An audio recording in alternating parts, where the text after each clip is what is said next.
Welcome back everyone, another day another unboxing. अगर आप purchase करने जा रहे हैं 7i तो मेक श्योर करें अगर आपने फ़ोन प्री बुक किया है तो आपको Realme के जो क्लासिक बड्स हैं वो साथ में ज़रूर गिफ्ट मिलें, क्योंकि कंपनी ये फ्री ऑफ कॉस्ट साथ भेज रही है और इसके कोई भी एक्स्ट्रा से चार्जेस नहीं हैं 7i की प्री बुकिंग परचेज के साथ। 7i की अगर मैं मेन हाइलाइट्स की बात करूं तो यहाँ पे हमें 64 मेगापिक्सल मेन कैमरा प्रोवाइड किया गया है। इसी के साथ साथ जो बैटरी है वो 5000 mAh की अवेलेबल है और डिस्प्ले पंच होल प्रोवाइड किया गया है। बाकी फोन अगर मैं कंपेयर करूं 7i के साथ तो वहां पे बैक कैमरा 48 होगा, बैटरी 4000 या 4500 mAh होगी और जो डिस्प्ले है वो वाटर ड्रॉप नॉच होगा। तो इस प्राइस टैग के अंदर जिसमें 7i अवेलेबल है, ये इसके जो 3 हैं ये इसके प्लस पॉइंट्स हैं। प्लस स्क्रीन का जो फ्रेश रेट है वो भी 90 हर्ट्ज पे है, यानी ओवरऑल काफी बैलेंस डिवाइस है। अनबॉक्सिंग करने से पहले मैं गुरु टिप आपसे शेयर करता चलूं कि अगर आप फोन की रीसेल बढ़ाना चाहते हैं तो फोन परचेज करते ही बैक पे ट्रांसपेरेंट शीट अप्लाई करें, फ्रंट पे ग्लास अप्लाई करें ताकि आपका फोन स्क्रैचेस से बच सके और जब आप सेल करने जाओ तो आपको रीसेलिंग में इसका एडवांटेज मिल जाए। बाकी मजीद टाइम वेस्ट किए बगैर आज ही मिलकर अनबॉक्सिंग करते हैं Realme 7i ब्लू कलर की, क्योंकि मैं अकेला करूंगा तो कोई फायदा नहीं,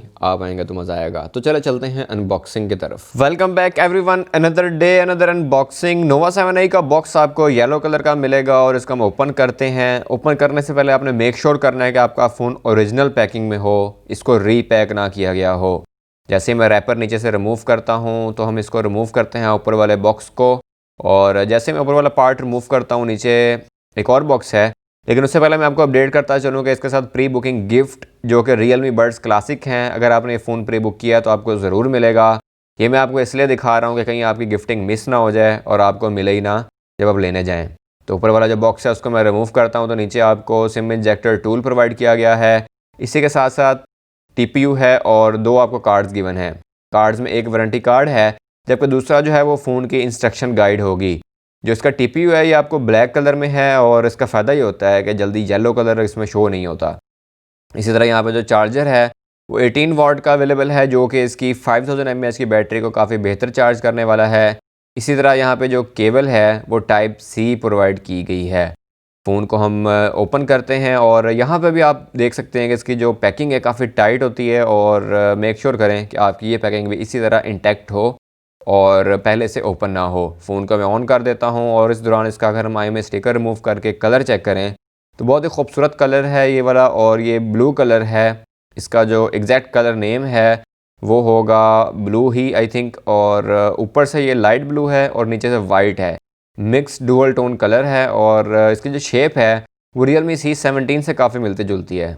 अगर मैं इसके मेन स्पेसिफिकेशंस की बात करूं तो 8GB रैम है, 128GB मेमोरी है, 64 मेगापिक्सल है back main camera, 16 megapixel front camera.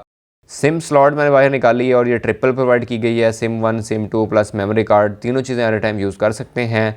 IPS LCD display है 6.5 इंचज़ का, 720x1600 पिक्सल स्क्रीन रेजोल्यूशन है जो कि 270 ppi को सपोर्ट करती है।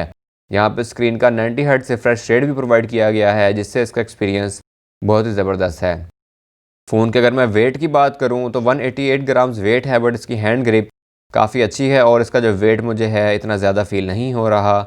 इसी तरह यहाँ पे जो आपको बैटरी है वो मैंने आपको बताया कि 5000 अवेलेबल है। प्रोसेसर की अगर हम बात करें तो स्नैपड्रैगन 662 अवेलेबल है जिसके अंदर GPU 610 यूज़ किया गया है। एंड्रॉयड 10 है जो कि Realme UI के ऊपर बेस करता है।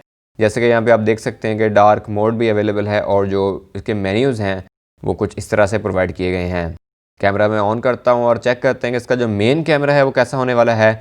64 मेगापिक्सल है मेन लेंस, और पिक्चर क्लिक करके हम क्लिक करते हैं और देखते हैं कि कैसी होती है इसका रिज़ल्ट। ये आप नॉर्मल कैम से है, 64 मेगापिक्सल का मोड इनेबल नहीं किया। तो यहाँ पे आप चेक कर सकते हैं कि इसकी जो पिक्चर की डिटेल है बहुत ही ज़बरदस्त है और इसका रिज़ल्ट बहुत ही शानदार आ रहा है। इसी तरह यहाँ पे पोर्ट्रेट मोड गिवन है और ये है 64 मेगापिक्सल मोड। अगर आपने पिक्चर क्लिक करनी है तो इसको इनेबल करना ज़रूरी है। 8 मेगापिक्सल का अल्ट्रा वाइड लेंस है, 2 मेगापिक्सल डेप्थ सेंसर है और 2 मेगापिक्सल मैक्रो लेंस प्रोवाइड किया गया है। 64 मेगापिक्सल में भी जो पिक्चर का रिज़ल्ट है वो बहुत ही शानदार है। मोर में कुछ ऑप्शन इस तरह से प्रोवाइड किए गए हैं। पोर्ट्रेट मोड अगर हम क्लिक करें तो उसका रिज़ल्ट भी कुछ इस तरह से है। ये मज़ीद भी इम्प्रूव हो सकता है अगर आप इसको इम्प्रूव करना चाहें। और वीडियो मोड की अगर हम बात करें तो यहाँ पे हमें 4K की जो सपोर्ट है वो देखते हैं कि अवेलेबल है या नहीं। 1080 और 720 पे इसकी रेजोल्यूशन है, यानी कि 4K पे इसकी सपोर्ट नहीं दी गई। अल्ट्रा स्टडी का ऑप्शन भी अवेलेबल है। फ्रंट कैमरा मैंने ऑन किया है और यहाँ पे आप देख सकते हैं कि 16 मेगापिक्सल का रिजल्ट है। जो कि काफ़ी ज़बरदस्त है। और इसी तरह यहाँ पे अगर हम इसके सिक्योरिटी के वाले से बात करें तो फिंगर लॉक प्रोवाइड किया गया है और फेस लॉक प्रोवाइड किया गया है। फिंगर लॉक बैक पे गिवन है। वैसे मैं एक्सपेक्ट कर रहा था कि इसका जो फिंगर लॉक है वो इन डिस्प्ले होता। गैलरी कुछ इस तरह से शो होती है और अगर आपकी कोई पिक्चर्स डिलीट भी हो जाएं बाय मिस्टेक तो आप इसको रिसाइकल बिन से जाके दोबारा रिस्टोर कर सकते हैं। ये काफ़ी अच्छा फीचर है क्योंकि सम टाइम जल्दी में काफ़ी कुछ बंदा डिलीट कर देता है और बाद में पता चलता है जी डाटा इंपॉर्टेंट था। फिंगर लॉक में जैसा आपको बताया कि इन डिस्प्ले में एक्सपेक्ट कर रहा था, बट चलें बैक पे भी ठीक है क्योंकि बैक पे जो होता है वो इन डिस्प्ले से ज़्यादा फास्ट होता है। आपके ख्याल से फिंगरप्रिंट लॉक कौन सा होना चाहिए, बैक या फ्रंट या साइड वाला, कौन सा ज़्यादा सूटेबल है? इस वाले से अपनी फीडबैक ज़रूर शेयर करें। अगर आप में से कोई यूज़ कर रहा है 7i तो कैसा जा रहा है आपका एक्सपीरियंस, इस वाले से अपना फीडबैक ज़रूर शेयर करें। क्या आप 6 Pro से 7i पे अपग्रेड करना पसंद करेंगे या नहीं करेंगे? और अगर आप कोई इंप्रूवमेंट सजेस्ट करना चाहें हमारी अनबॉक्सिंग में, मैं वैसे अनबॉक्सिंग डिटेल में करता हूँ। डिटेल में करने का मकसद ये होता है कि ओरिजिनल फ़ोन जो है वो आपको शो करवाया जाए। बाकी अगर आपकी कोई फीडबैक या कोई कमेंट हो इस फ़ोन के हवाले से तो वो ज़रूर शेयर करें। जी, तो कैसा लगा Realme 7i और क्या आप में से किसी ने 7i बर्ड्स प्री बुक करके लिए हैं? तो इसके साथ आपका एक्सपीरियंस कैसा जा रहा है? नीचे आके कमेंट ज़रूर करें। गेमिंग और ओवरऑल यूजेज कैसा जा रहा है फ़ोन का, इस हवाले से भी ज़रूर आके कमेंट करें ताकि रियल टाइम एक्सपीरियंस जो है वो हमें पता चल सके। अगर आपको वीडियो अच्छी लगी हो तो hit the like button, share your friend as well. मिलते हैं फिर आपसे नेक्स्ट वीडियो में। अस्सलाम।